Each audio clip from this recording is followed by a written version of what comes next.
Hello everyone, welcome to my channel H D Orion. हम पढ़ रहे हैं accountancy for class 12th T S Grewal की टेक्स्ट बुक से, book 3 chapter 5 cash flow statement. और अभी हम पढ़ेंगे cash flow statement with adjustments. So let us see some questions from the textbook. Now let us see question number 45. Following are the balance sheet of Solar Power Limited as on 31st March 2014 and 13. Particulars: note number 31st March 2014 that is current year and 31st March 2013 that is previous year.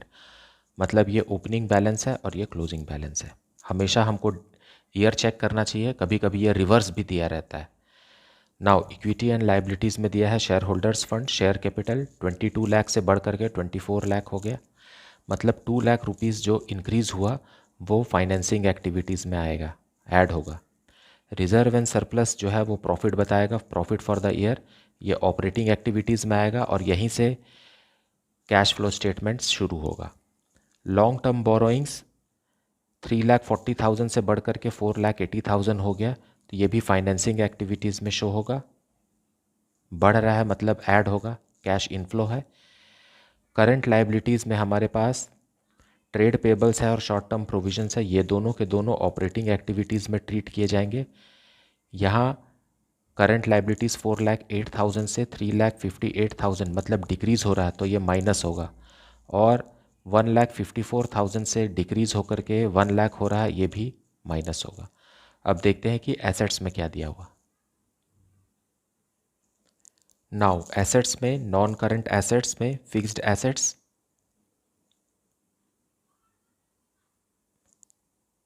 Tangible assets ₹17 lakh से increase होकर के ₹21,40,000 हो गया। यहाँ notes भी है, हम notes भी देखेंगे। इंटेंजिबल एसेट्स में ₹2,24,000 ओपनिंग था और वो रिड्यूस होकर के ₹80,000 हो गया। और करंट इन्वेस्टमेंट्स, करंट एसेट्स में current investments cash and cash equivalent होता है, सो इसे ऑपरेटिंग एक्टिविटीज़ में हम ट्रीट नहीं करेंगे, लेकिन ये जो है नॉन करंट, ये इन्वेस्टिंग एक्टिविटीज़ में जाएगा। इन्वेंट्रीज़ जो है वो ₹2,42,000 से इंक्रीज़ होकर के ₹2,58,000 हो गए। मतलब करंट एसेट्स इंक्रीज़ हो रहा है, तो ये ऑपरेटिंग एक्टिविटीज़ में लेस हो जाएगा। और ट्रेड रिसीवेबल्स ₹2,86,000 से बढ़ करके ₹3,40,000 हो गया है, सो ये भी माइनस होगा।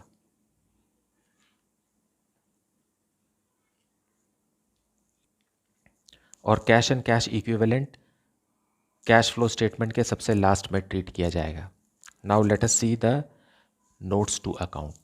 नाउ नोट्स टू अकाउंट में रिजर्व एंड सरप्लस में balance in statement of profit and loss है, ये 2 लाख रुपीज़ इंक्रीज़ हो रहा है, यहीं से कैश फ्लो स्टेटमेंट शुरू होगा।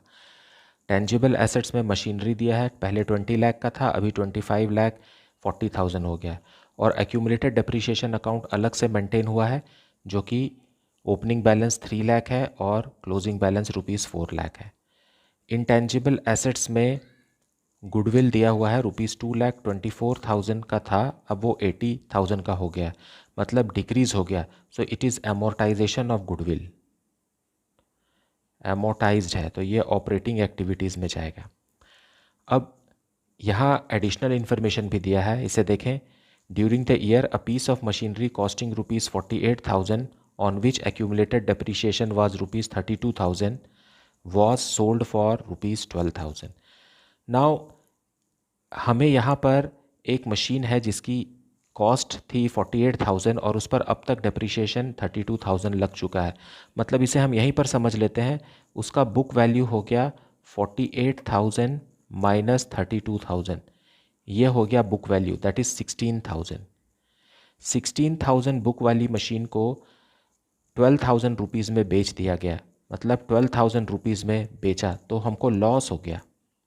लॉस कितने का हो गया? 4,000 रुपीज़ का लॉस हो गया, और ये ऑपरेटिंग एक्टिविटीज़ में इसे प्लस करना है। उसी तरीके से क्योंकि ये मशीन है मतलब ये टेंजिबल एसेट्स में आता है, सो 48,000 रुपीज़ ओपनिंग बैलेंस से कम करेंगे। फिर कंपेयर करके बताएंगे कि परचेज ऑफ मशीनरी कितना है।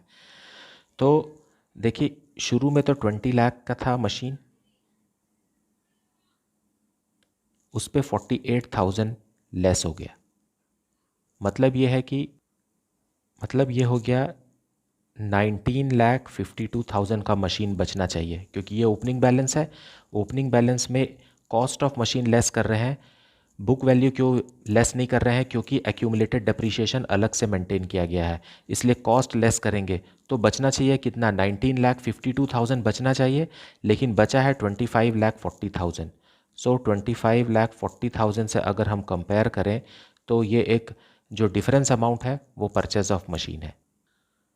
मतलब 5,88,000 का परचेज ऑफ मशीन है। सो ये माइनस होगा, 12,000 रुपीज़ में बेचे हैं तो ये कैश इनफ्लो है, इसलिए ये फाइनेंसिंग एक्टिविटीज़ में ऐड होगा और परचेज ऑफ मशीनरी जो है वो फाइनेंसिंग एक्टिविटीज़ में लेस होगा। अब हम यहीं पर डेप्रीशिएशन की बात कर लेते हैं। डेप्रीशिएशन कितना है? 1 लाख रुपीज़ इंक्रीज़ हो रहा है, पहले 3 लाख का था, अभी 4 लाख का हो गया, तो 1 लाख रुपीज़ का डेप्रीशिएशन रहेगा।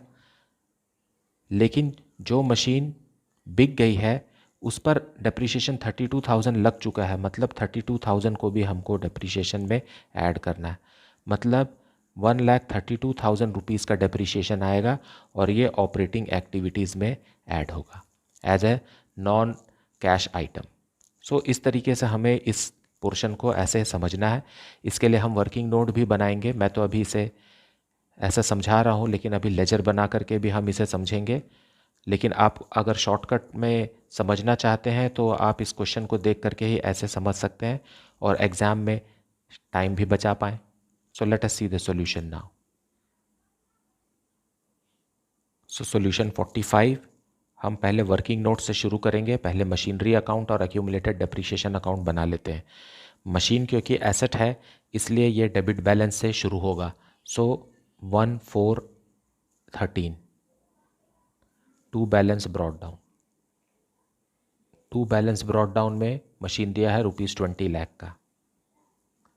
उसी तरीके से क्लोजिंग बैलेंस भी दिया हुआ है 31/3/14 को, बाय बैलेंस क्लोज डाउन। यह अमाउंट है ₹25,40,000। अब हमें एक्यूमुलेटेड डेप्रिसिएशन में भी लिख लेना चाहिए, क्योंकि ये एक लायबिलिटी है इसलिए ओपनिंग बैलेंस इसका क्रेडिट साइड रहेगा। बैलेंस ब्रॉट डाउन है 3 लाख का और क्लोज डाउन भी दिया हुआ है। सो 31/3/14 को to balance close down ₹4 lakh. अब एडिशनल इन्फॉर्मेशन में देखिए लिखा हुआ है during the year a piece of machinery costing 48,000 on which accumulated depreciation was 32,000। So ये जो 3 लाख है इसमें 32,000 उस मशीन का है जो मशीन अभी बिक रही है। सो हम इसको 31/3/14 को टू मशीनरी अकाउंट ट्रांसफ़र कर देंगे। How much accumulated depreciation? इस बिकी हुई मशीन पर 32,000 था, तो हम ये इसे यहाँ ट्रांसफ़र करेंगे। सो 31/3/14 को बाय एक्यूमुलेटेड डेप्रीशिएशन आ जाएगा ₹32,000 और इसको हमने बेच दिया है बाय बैंक। ये कैश इनफ्लो होना चाहिए, ये इन्वेस्टिंग एक्टिविटीज़ में आएगा। इसे बेचा गया है ₹12,000 में और उस मशीन का बुक कॉस्ट था 48,000। 48,000 के कॉस्ट वाली मशीन को 48,000 के कॉस्ट वाले मशीन पे 32,000 का डेप्रीशिएशन लग गया, मतलब ये 16,000 इसका बुक वैल्यू था। 16,000 बुक वैल्यू मशीन को 12,000 रुपीज़ में बेच दिए, मतलब 4,000 रुपीज़ का लॉस हो गया। सो इसे लिखेंगे बाय प्रॉफिट एंड लॉस। ये भी ऑपरेटिंग में जाएगा।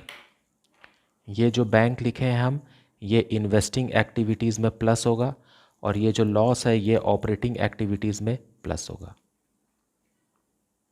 अब एक्यूमुलेटेड डेप्रिसिएशन को पहले क्लोज कर लेते हैं। यहाँ आ गया ₹4,32,000 और क्रेडिट में भी आना चाहिए ₹4,32,000, लेकिन यहाँ पर कुछ अमाउंट एडजस्ट करना पड़ेगा। सो 31/3/14 को ये आ गया depreciation for the year. Depreciation for the year आ गया ₹1,32,000।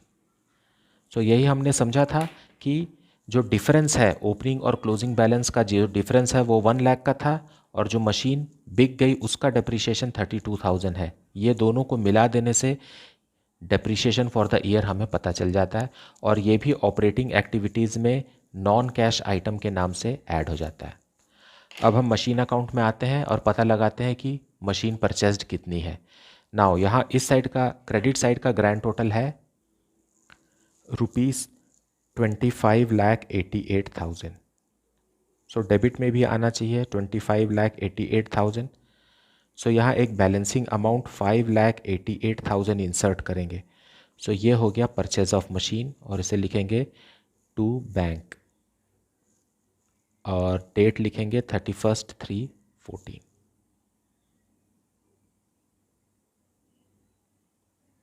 ये हमारा बैलेंसिंग फिगर है, और ये भी इन्वेस्टिंग एक्टिविटीज़ में जाएगा, लेकिन ये माइनस होगा क्योंकि ये कैश आउटफ्लो है। Now let us start with cash flow statement. So solution 45, cash flow statement of solar power limited. सबसे पहले हम cash flow from operating activities calculate करेंगे।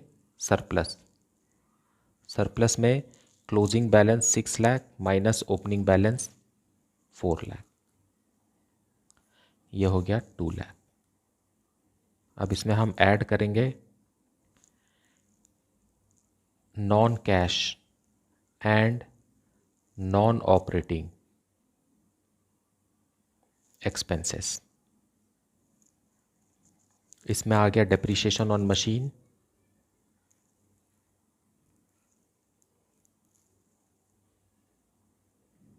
डेप्रीशिएशन ऑन मशीनरी है ₹1,32,000 का, और गुडविल अमोर्टाइज्ड, देखिए decrease in the value of goodwill है, और ये गुडविल अमोर्टाइज्ड है। फिक्स्ड एसेट्स टेंजिबल पे अगर decrease in the value of fixed assets होता है तो उसे डेप्रीशिएशन कहते हैं, और अगर इनटेंजिबल एसेट्स पर होता है तो वो अमोर्टाइज्ड कहलाता है। और ये अमाउंट है ₹1,44,000। फिर loss on sale of machine भी है, loss on sale of machine है ₹4,000 का। अब इन सब को ऐड करेंगे तो आ जाएगा ऑपरेटिंग प्रॉफिट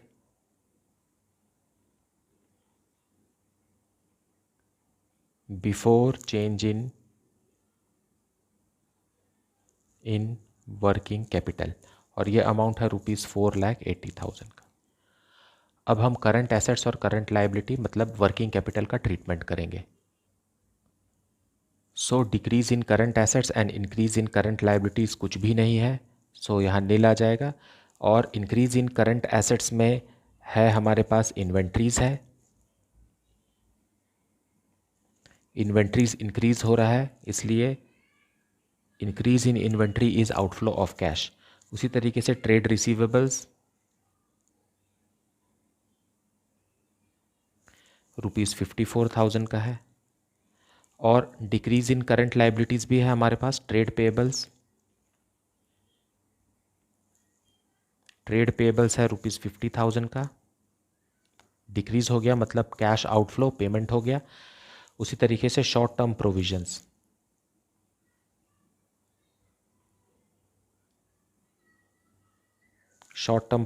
है ₹54,000 का। नाउ अब जो अमाउंट आएगा वो कहलाएगा cash flow from operating activities, और ये है ₹3,06,000। यह आ गया हमारा cash flow from operating activities. Cash flow from investing activities, इसमें है proceeds from sale of machinery.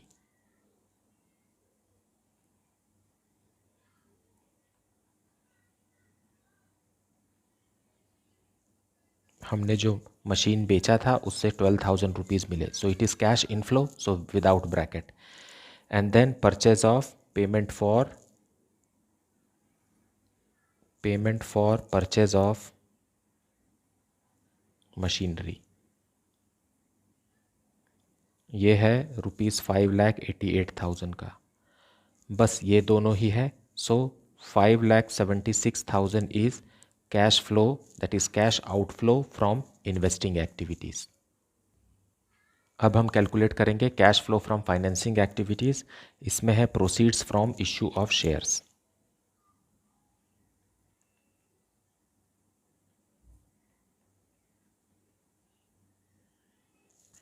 ₹2 lakh का है, 2 लाख से शेयर कैपिटल इंक्रीज हो गया, 22 लाख से 24 लाख हो गया। And then proceeds from long term borrowings, long term borrowings भी इंक्रीज हो गया है, ये ₹3,40,000 से 4,80,000 हो गया, मतलब 1,40,000 से इंक्रीज हो गया। बस ये दो आइटम ही है, मतलब ये हो गया ₹3,40,000 कैश इनफ्लो।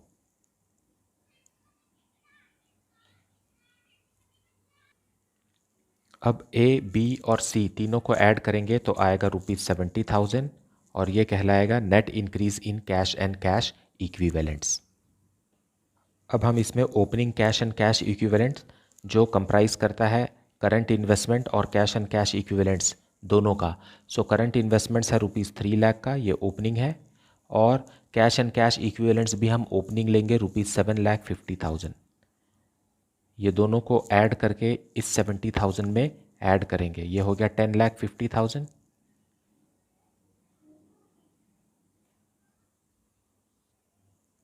तो आंसर आएगा ₹11,20,000। और ये 11,20,000 जो है ये closing current investment and cash equivalents का ग्रैंड टोटल है। सो क्लोजिंग करंट इन्वेस्टमेंट्स है ₹4,80,000 और closing cash and cash equivalents है ₹6,40,000 है। इन दोनों का सम 11,20,000 ही है। So this is how the cash flow statement with adjustment is to be prepared.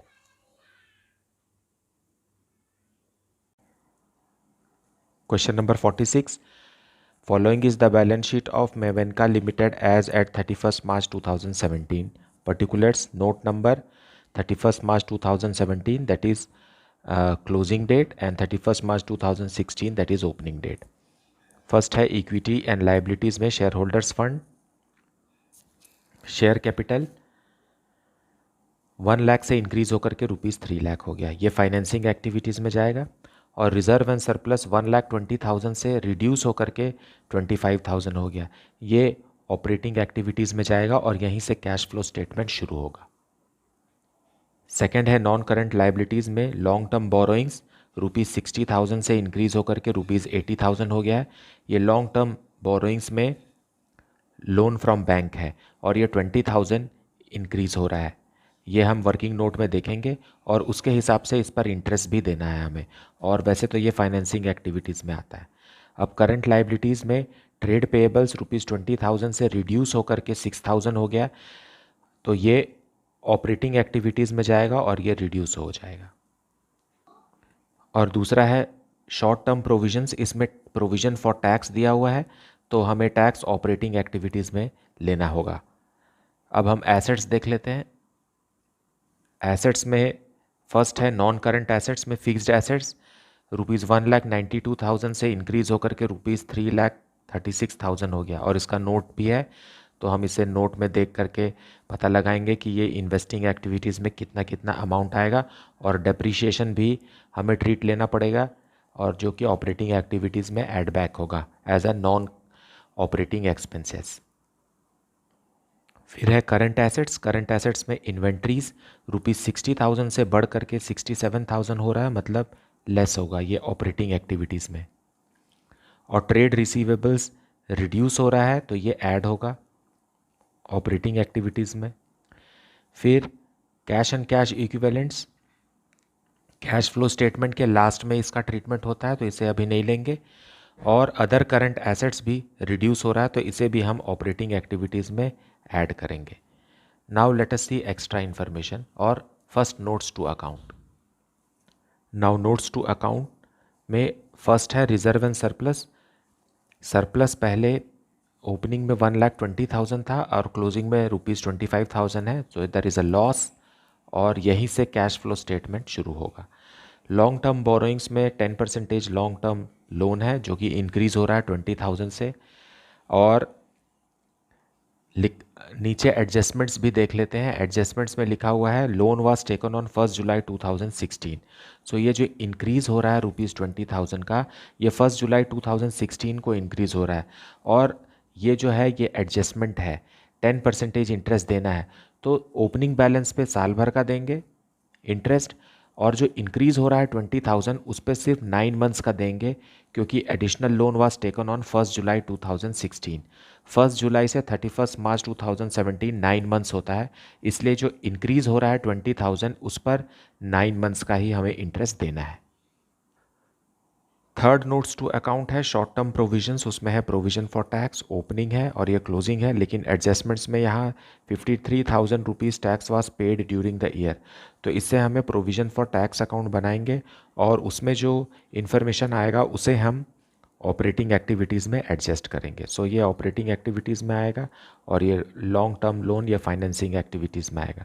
लेकिन जो लॉन्ग टर्म लोन का इंटरेस्ट है, ये क्योंकि एडजस्टमेंट है इसलिए ये दो जगह जाएगा। एक तो ऑपरेटिंग एक्टिविटीज़ में ये ऐड हो जाएगा और फाइनेंसिंग एक्टिविटीज़ में लेस हो जाएगा। हम इंटरेस्ट की बात कर रहे हैं। और इस तरीके से हमें कैश फ्लो स्टेटमेंट बनाना है। फोर्थ पॉइंट दिया हुआ है फिक्स्ड एसेट्स। फिक्स्ड एसेट्स में इंक्रीज इन मशीनरी दिख रहा है, ₹2,15,000 से ₹3,84,000 हो गया। सो ये जो इंक्रीज़ है ये परचेज ऑफ मशीन है, कैश आउटफ्लो है, सो ये इन्वेस्टिंग एक्टिविटीज़ में लेस हो जाएगा। और दूसरा है एक्यूमुलेटेड डेप्रीशिएशन, 23,000 से बढ़ करके 48,000 हो गया है और ये ऑपरेटिंग एक्टिविटीज़ में नॉन कैश आइटम के रूप में ये प्लस हो जाएगा। सो let us see the solution now solution 46। हम वर्किंग नोट में पहले प्रोविजन फॉर टैक्सेशन अकाउंट बनाएंगे, क्योंकि ये एक लायबिलिटी होता है इसलिए इसका ओपनिंग बैलेंस क्रेडिट के साइड आएगा। 1 अप्रैल 2016 bye balance close down brought down. By balance brought down में ओपनिंग बैलेंस क्वेश्चन में दिया हुआ ₹70,000 और क्लोजिंग बैलेंस भी दिया है, उसे हम क्रेडिट बैलेंस ही लिखेंगे। To balance closed down ₹68,000। अब एडिशनल इन्फॉर्मेशन में लिखा हुआ है tax of ₹53,000 was paid during the year. It means tax paid हमें डेबिट के साइड लिखना होता है टू बैंक। ये टैक्स पेड है, tax account debited to bank, और टैक्स पेड है 53,000। अब हम इसको बैलेंस करेंगे। ग्रैंड टोटल आ गया ₹1,21,000। इधर भी ₹1,21,000 लाने के लिए हमें 31/3/17 को एक अमाउंट यहाँ लिखना पड़ेगा और जो है 51,000, और ये है बाय प्रॉफिट एंड लॉस। अब आप यहाँ इस बात को समझिए कि जब प्रोविज़न फॉर टैक्सेशन अकाउंट हमें बनाना है और उसमें कोई एडजस्टमेंट दिया हुआ है एडिशनल इन्फॉर्मेशन में, तो अगर टैक्स पेड का अमाउंट दिया है तो हमें tax made during the year calculate करना है, और अगर मेड दिया हुआ है तो पेड कैलकुलेट करना है। इन दोनों में से कोई एक अमाउंट हमें कैलकुलेट करना रहता है। ये है tax made. Tax made provision for taxation made during the year है। इसे हम क्या करते हैं, इसे हम ऑपरेटिंग प्रॉफिट ऑपरेटिंग एक्टिविटीज़ में ऐड कर देते हैं। ऑपरेटिंग एक्टिविटीज़ में ऐड कर देते हैं। ये सबसे पहले होता है net profit before tax and extraordinary items. जब हम बनाते हैं उस समय हम इसे ऐड करते हैं सरप्लस में, प्रॉफिट में। और ये जो दूसरा दिया हुआ है यहाँ टैक्स पेड जो है, ये ऑपरेटिंग एक्टिविटीज़ में आखिरी में माइनस होता है। ये लास्ट स्टेप है जहाँ पर ये माइनस होता है और इसी के बाद कैश फ्रॉम ऑपरेटिंग एक्टिविटीज़ आ जाता है। सो इस तरीके से है। लेकिन अगर क्वेश्चन में एडजस्टमेंट नहीं दिया है तो ओपनिंग वाले को हम माइनस करते हैं ऑपरेटिंग एक्टिविटीज़ में और क्लोजिंग वाले को हम प्लस करते हैं। ये तब है जब कोई एडजस्टमेंट नहीं दिया है। अगर एडजस्टमेंट दिया है तो ये दोनों ऐड हो जाते हैं और made during the year add होगा ऑपरेटिंग में, और पेड जो है ये लेस होगा। अब हम कैलकुलेट करेंगे net profit before tax and extraordinary items. उसके लिए सरप्लस, सबसे पहले सरप्लस सरप्लस में हम balance in statement of profit and loss में क्लोजिंग माइनस ओपनिंग करेंगे। सो क्लोजिंग बैलेंस है ₹25,000 का और ओपनिंग बैलेंस है ₹1,20,000 का। सो इसे माइनस करने से आएगा ₹95,000 और ये लॉस है। अब इसमें ऐड करेंगे provision for tax, provision for tax made during the year. Provision made is how much 51,000। सो इसमें 51,000 ऐड करेंगे। अब जो आ गया 44,000 ये भी माइनस में ही आएगा क्योंकि 95,000 बड़ा है और ये है net profit before tax and extraordinary items. इसी अमाउंट से कैश फ्लो स्टेटमेंट शुरू होगा। Now solution 46 cash flow statement. सबसे पहले हम cash flow from operating activities calculate करेंगे। उसमें net profit before tax and extraordinary items minus 44,000 जो हमने कैलकुलेट किया है वो लिखेंगे। अब इसमें ऐड करेंगे, add non cash items, non cash and non operating expenses. इसमें आ जाएगा डेप्रीशिएशन। डेप्रीसिएशन 48,000 माइनस 23,000, यह आ जाएगा 25,000। यह हमें ऐड करना है और साथ में interest on long term loans भी करना है। So interest on 10% long term loan. Long term loan का ओपनिंग बैलेंस है ₹60,000। 60,000 पे पहले 10% फॉर द होल ईयर देंगे ₹6,000। फिर increase in long term loan हो गया है ₹20,000 का और इस पर भी हम 10% इंटरेस्ट देंगे लेकिन 9 मंथ्स का देंगे क्योंकि ये जो इंक्रीज़ हुआ है ये 1 जुलाई 2016 को हुआ है। सो एज अ रिज़ल्ट ये हो जाएगा 1,500।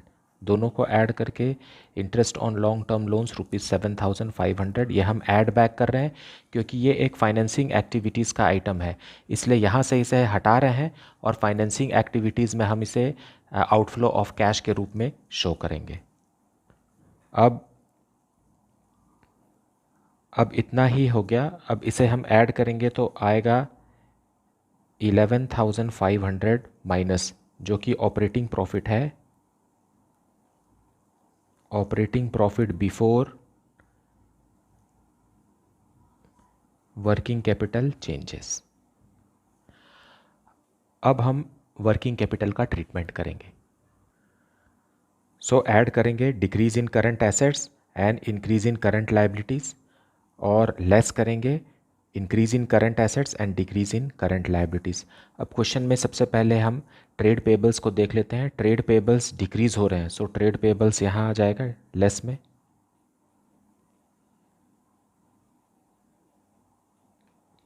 ट्रेड पेबल्स डिक्रीज हो रहे हैं 14,000 से, तो ये कैश पेमेंट हो गया इनको, इसलिए ये कैश आउटफ्लो है। और फिर दूसरा आइटम है शॉर्ट टर्म प्रोविजंस, वो तो टैक्स है, इसलिए टैक्स को हम अलग से एडजस्टमेंट दे रहे हैं क्योंकि एडजस्टमेंट में दिया हुआ है। शॉर्ट टर्म प्रोविजंस में टैक्स है तो ये यहाँ नहीं आएगा। फिर करंट एसेट्स में देखते हैं इन्वेंट्रीज़। सो इन्वेंट्रीज़ भी इंक्रीज़ हो रही है, मतलब और स्टॉक खरीद के लाए हैं इसलिए कैश आउटफ्लो हो गया है 7,000 से, सो इसलिए लेस करेंगे। और नेक्स्ट है ट्रेड रिसीवेबल्स, डिक्रीज हो रहा है ट्रेड रिसीवेबल्स।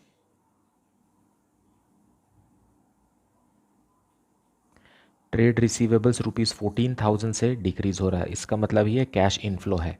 और inventories, not inventories, other current liabilities,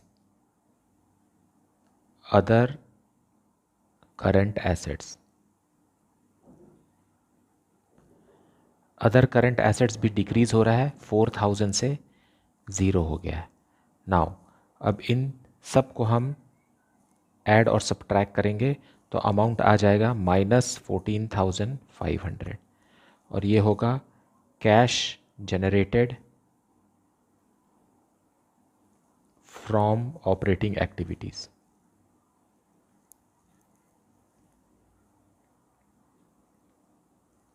अब इसमें हम लेस करेंगे टैक्स पेड। टैक्स पेड था ₹53,000 का।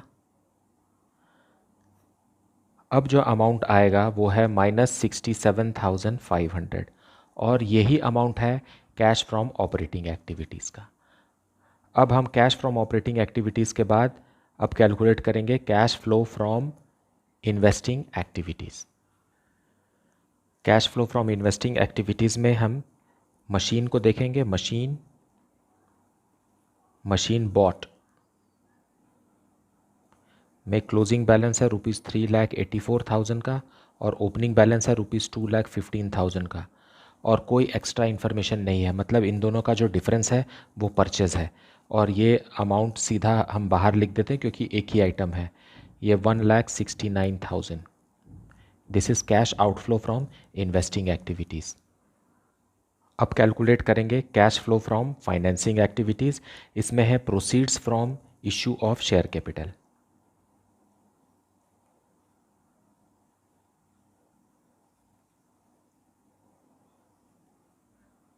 शेयर कैपिटल इश्यू हुआ है ₹2 लाख का। शेयर कैपिटल पहले 1 लाख का था, अब 3 लाख का हो गया। मतलब 2 लाख का जो इंक्रीज़ हुआ है that is inflow of cash. उसके बाद है proceeds from long term borrowings. 10% long term borrowings, यह है 20,000 का। इंक्रीज़ हो गया है 60,000 से 80,000 हो गया। Then interest paid on 10% long term borrowings. ये हमने ऑपरेटिंग एक्टिविटीज़ में भी कैलकुलेट किया था ₹7,500। ये बस इतने ही आइटम है, इन्हें हम ऐड करेंगे तो आएगा ₹2,12,500। अब cash from operating activities, cash flow from investing activities and cash flow from financing activities, इन तीनों को ऐड करेंगे तो अमाउंट आएगा ₹24,000 माइनस, और इसे हम कहेंगे cash decrease in cash and cash equivalent.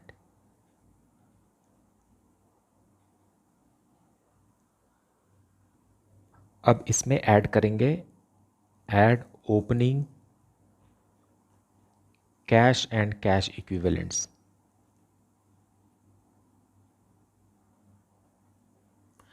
Opening cash and cash equivalents दिया हुआ है ₹49,000। अब इसे यह आ जाएगा 25,000। यह है closing cash and cash equivalent.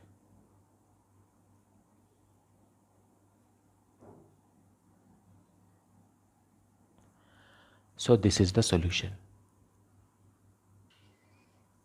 Now let us see question number 47. Following is the balance sheet of X Limited as at 31st March 2019. Particulars note number 31st March 2018 ये क्लोजिंग डेट है और 31st March 2017 ये opening date है। First है equity and liabilities में share holders fund में share capital 17 lakh से बढ़ करके हो गया है 19 लाख। ये फाइनेंसिंग एक्टिविटीज़ में जाएगा। रिजर्व एंड सरप्लस भी बढ़ गया है 3 लाख से 6 लाख हो गया है। यहाँ से कैश फ्लो स्टेटमेंट शुरू होगा। सो ये ऑपरेटिंग एक्टिविटीज़ में जाएगा। नाउ नॉन करेंट लाइबिलिटीज़ भी फाइनेंसिंग एक्टिविटीज़ में जाएगा। 4 लाख से बढ़ करके 5 लाख हो गया है। कैश इनफ्लो है 1 लाख रुपीज़ का। नाउ करेंट लाइबिलिटीज़ में है short term borrowings and short term provisions. Now short term borrowings ये ऑपरेटिंग एक्टिविटीज़ में जाएगा और शॉर्ट टर्म प्रोविजंस भी ऑपरेटिंग एक्टिविटीज़ में जाएगा। और शॉर्ट टर्म प्रोविजंस में टैक्स है तो हमें टैक्स अकाउंट भी बनाना पड़ेगा। अब एसेट्स में देख लेते हैं। एसेट्स में दिया हुआ है नॉन करंट एसेट्स में फिक्स्ड एसेट्स, टेंजिबल एसेट्स और इंटेंजिबल एसेट्स। टेंजिबल एसेट्स भी इंक्रीज़ हो रहा है 19 लाख से बढ़ करके 24 लाख हो गया है और यहाँ वर्किंग नोट भी है। और इंटेंजिबल एसेट्स 3 लाख से रिड्यूस होकर के 2 लाख हो गया है और यहाँ वर्किंग नोट भी दिया है। यहाँ हो सकता है कि गुडविल है तो डिक्रीज़ इन गुडविल जो है वो एमोर्टाइजेशन है, इसलिए ये ऑपरेटिंग में जाएगा। और टेंजिबल एसेट्स जो है ये इन्वेस्टिंग एक्टिविटीज़ में जाएगा। लेकिन यहाँ का जो डेप्रिसिएशन रहेगा वो ऑपरेटिंग एक्टिविटीज़ में ऐड हो जाएगा। नॉन करंट इन्वेस्टमेंट्स भी इंक्रीज़ हो रहे हैं, ये भी इन्वेस्टिंग एक्टिविटीज़ में जाएगा। अब करंट एसेट्स में देखिए, करंट इन्वेस्टमेंट दिया है। Current investment cash and cash equivalent होता है, तो इनका ट्रीटमेंट कैश फ्लो स्टेटमेंट के एंड में होगा। और इन्वेंट्रीज़ जो है, इन्वेंट्रीज़ बढ़ रहे हैं, एज ए रिज़ल्ट ये लेस होंगे ऑपरेटिंग एक्टिविटीज़ में। अब हम देखते हैं notes to accounts. Notes to accounts 1 में दिया है रिजर्व एंड सरप्लस, और ये statement of profit and loss का ओपनिंग बैलेंस और क्लोजिंग बैलेंस, और यहीं से कैश फ्लो स्टेटमेंट शुरू होगा, और ये ऑपरेटिंग एक्टिविटी का ही पोर्शन है। सेकेंड है लॉन्ग टर्म बोरोइंग्स में 12% डिबेंचर्स हैं, 4 लाख से इंक्रीज़ होकर के 5 लाख हो गया। लेकिन यहाँ पर एडिशनल इन्फॉर्मेशन भी है। एडिशनल इन्फॉर्मेशन में लिखा हुआ है लॉन्ग टर्म बोरोइंग्स के बारे में कि 1 lakh 12% debentures were issued on 1 अप्रैल 2017। मतलब यहाँ जो इंक्रीज़ हुआ है 4 लाख से 5 लाख, ये साल के पहले दिन में ही इश्यू हो गया था। मतलब साल भर 5 लाख का 12% डिबेंचर्स था। इसका ये मतलब है कि ये जो एडजस्टमेंट है 12% हम क्लोजिंग बैलेंस पर देंगे, क्योंकि ये जो इंक्रीज़ इन 1 लाख है, इंक्रीज़ ऑफ 1 लाख है, ये साल के फर्स्ट डे में ही हो गया था।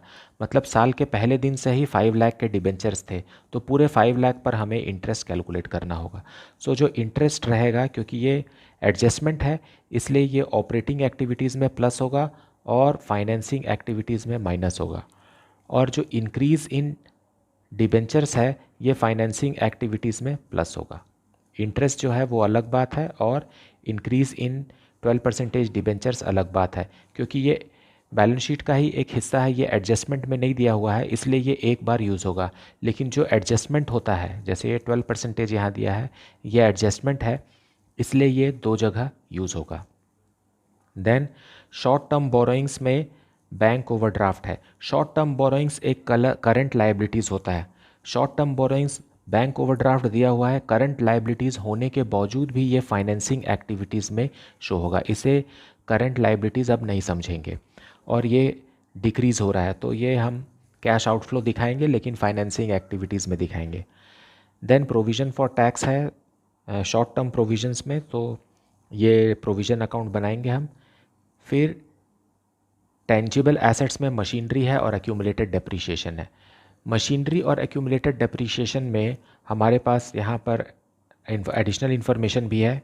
During the year a piece of machinery costing ₹80,000 on which accumulated depreciation was ₹40,000।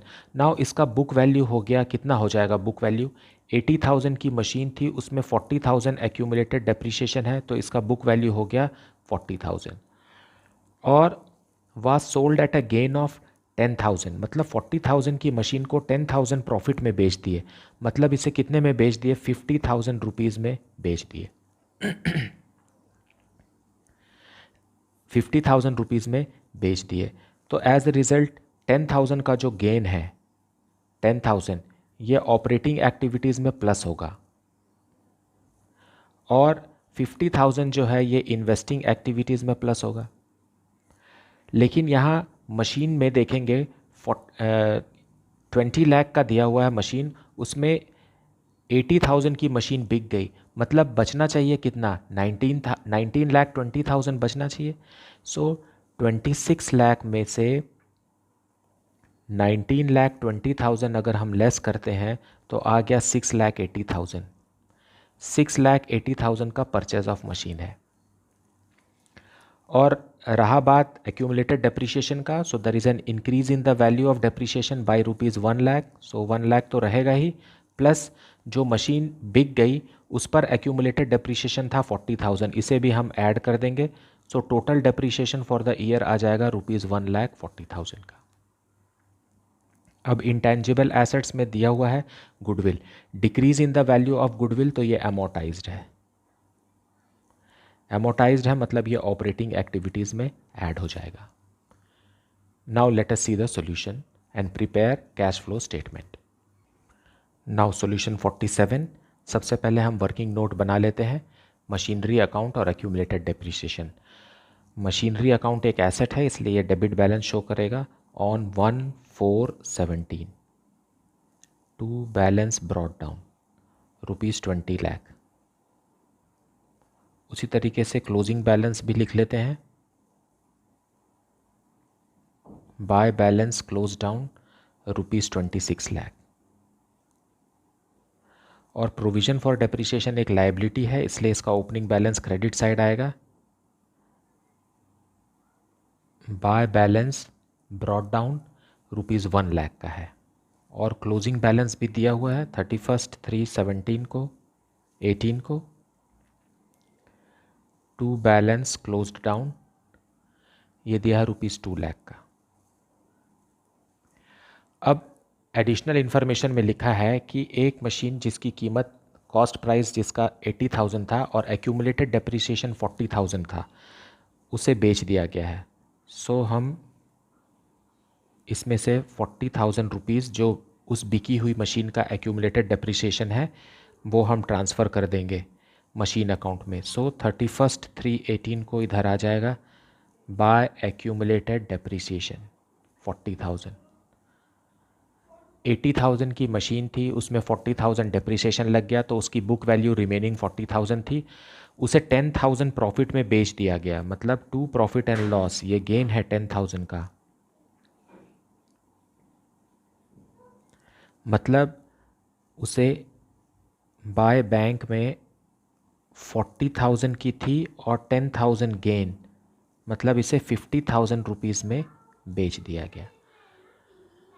अब हम पहले एक्यूमुलेटेड डेप्रिसिएशन को क्लोज कर देते हैं। सो यहाँ पर आ जाएगा bye depreciation for the year, balancing amount आएगा ₹2,40,000 और यहाँ भी 2,40,000, मतलब यहाँ 1,40,000 का हमारा डेप्रिसिएशन आ गया, जो कि डिफरेंस है 1 लाख का है बैलेंस शीट के नोट्स में, और 40,000 वो डेप्रिसिएशन है जो कि बिकी हुई मशीन पर अब तक लग चुका है, इसलिए 1,40,000। अब मशीनरी अकाउंट को क्लोज करेंगे। क्रेडिट साइड का अमाउंट ज़्यादा है ₹26,90,000 और यहाँ भी आना चाहिए 26,90,000। तो ये जो अमाउंट यहाँ इंसर्ट हो रहा है ₹6,80,000, ये है टू बैंक, मतलब this is purchase of machine. अब इसमें से, इस वर्किंग नोट्स में से हमको क्या क्या चीज़ें कहाँ ज़रूरत है। ये जो डेप्रिसिएशन है, ये डेप्रिसिएशन जो है ये ऑपरेटिंग एक्टिविटीज़ में ऐड हो जाएगा, ऑपरेटिंग एक्टिविटीज़ में प्लस हो जाएगा, और यहाँ से कुछ भी इन्फॉर्मेशन नहीं आएगा। ये जो प्रॉफिट एंड लॉस है ये भी ऑपरेटिंग एक्टिविटीज़ में लेस हो जाएगा, क्योंकि ये गेन है, ये नॉन ऑपरेटिंग इनकम है, इसलिए ये ऑपरेटिंग एक्टिविटीज़ में लेस हो जाएगा। फिर ये जो बैंक है, बैंक इन्वेस्टिंग एक्टिविटीज़ में प्लस हो जाएगा, और ये वाला जो बैंक है जो डेबिट साइड है ये भी इन्वेस्टिंग एक्टिविटीज़ में आएगा, लेकिन ये माइनस होगा क्योंकि ये परचेस ऑफ मशीनरी है, that is outflow of cash. इन्हीं इन्फॉर्मेशन को कैलकुलेट करने के लिए हमें नोट्स, वर्किंग नोट्स बनाना पड़ता है। अब कैलकुलेट करेंगे net profit before tax and extraordinary items में। सबसे पहले सरप्लस, सरप्लस में हम closing balance of surplus minus opening balance of surplus, that is statement of profit and loss. यह हो गया 3 लाख रुपीज़ का प्रॉफिट जनरेट हुआ है ड्यूरिंग द ईयर। अब हम इसमें ऐड करेंगे प्रोविजन फॉर टैक्स,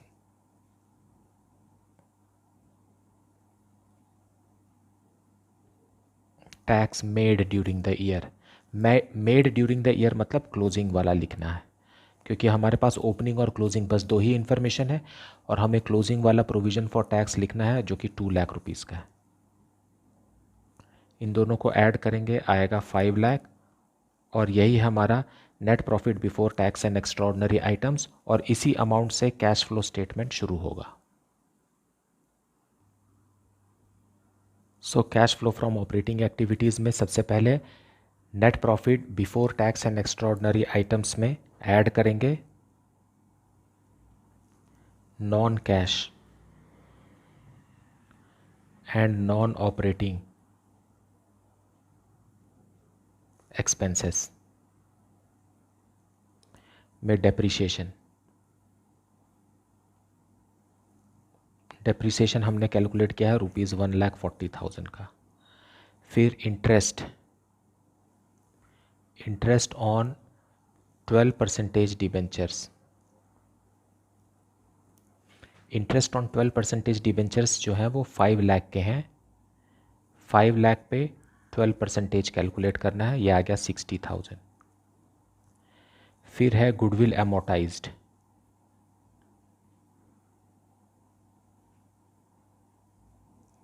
गुडविल एमोटाइज्ड है ₹1 लाख का। Decrease in the value of goodwill है, इट इज़ एमोटाइज्ड। अब हमें इसमें लेस करना है नॉन ऑपरेटिंग इनकम। इसमें आ गया gain from sale of machine, ये है 10,000 का जो हमने वर्किंग नोट में कैलकुलेट किया है। अब इन सब को आप प्लस माइनस करेंगे तो आएगा ₹7,90,000। और ये है ऑपरेटिंग प्रॉफिट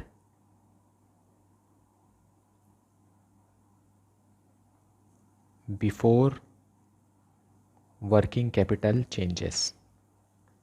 अब हम वर्किंग कैपिटल का ट्रीटमेंट करेंगे। ऐड करेंगे decrease in current assets and increase in current liabilities जो कि नील है। और दूसरा है लेस करेंगे increase in current assets and decrease in current liabilities में सिर्फ एक ही आइटम है और यह है इन्वेंट्रीज। इन्वेंट्रीज इंक्रीज हो गए हैं, वो करंट एसेट्स हैं, और इंक्रीज हुआ है ₹1,30,000 से, मतलब कैश आउटफ्लो, इसलिए इसे माइनस कर देंगे। अब जो अमाउंट आएगा वो ₹6,60,000 है। ये कहलाएगा कैश जनरेटेड फ्रॉम ऑपरेशन या ऑपरेटिंग एक्टिविटीज़। अब इसमें हम लेस करेंगे टैक्स पेड, मतलब क्लोजिंग वाला जो लिखा हुआ है, नॉट क्लोजिंग वाला, ओपनिंग वाला। ओपनिंग वाला जो लिखा है वो हम लेस करेंगे, वो है वो ₹1,65,000। अब जो अमाउंट आएगा वो है ₹4,95,000 और यही है cash flow from operating activities. Cash flow from investing activities में आएगा payment for purchase of machine, ये है ₹6,80,000। फिर प्रोसीड्स है, proceeds from sale of machine, यह है ₹50,000 जो हमने वर्किंग नोट में बनाया था। फिर है payment for purchase of non current investments ₹1 lakh का। So cash flow from investing activities आ गया ₹7,30,000, दैट इज कैश आउटफ्लो। अब है cash flow from financing activities. इसमें आएगा proceeds from issue of share capital. Share capital increase हो गया है, पहले ₹17 लाख का था, अब 19 लाख का हो गया, मतलब 2 लाख का नया इश्यू हुआ है। देन प्रोसीड्स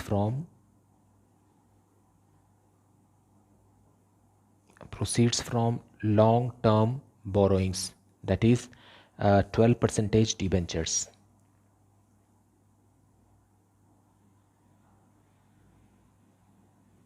₹1 लाख क्योंकि ये इश्यू हुआ है। Then interest on 12% debentures paid ₹60,000। So ये आउटफ्लो ऑफ कैश है, इसलिए ये माइनस में आएगा। देन शॉर्ट टर्म बोरोइंग्स है। शॉर्ट टर्म बोरोइंग्स हालांकि ये करंट लाइबिलिटीज़ में शो होता है, लेकिन शॉर्ट टर्म बोरोइंग्स में बैंक ओवरड्राफ्ट है, इसलिए इसे फाइनेंसिंग एक्टिविटीज़ में लिया गया है। Bank overdraft repaid. ₹5,000 डिक्रीज़ हो गया है, मतलब it is a cash outflow. अब इन्हें ऐड करेंगे तो आएगा ₹2,35,000 जो है cash inflow from financing activities. अब इन तीनों को ऐड करेंगे तो आएगा नील। यह है net cash and cash equivalent.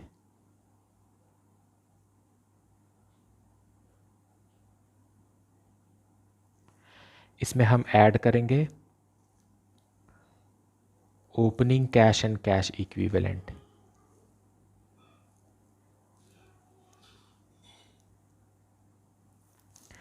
Opening cash and cash equivalent है opening cash and cash equivalent में है first item current investment. Current investment है ₹1,70,000 का, और फिर है cash and cash equivalents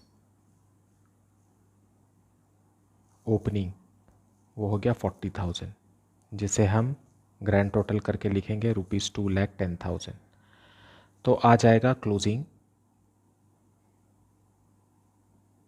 closing current investment ₹1,40,000 and closing cash and cash equivalent ₹70,000. So 0 plus 2,10,000 will give us how much? ₹2,10,000 itself. So this is the solution of cash flow statement with adjustment. मुझे उम्मीद है कि आपको cash flow statement का fundamentals बहुत अच्छे से समझ में आ गया होगा। And if you are having any doubt or any suggestion, you please put it in the comment section. Please like, subscribe and share the channel. Thank you so much for watching.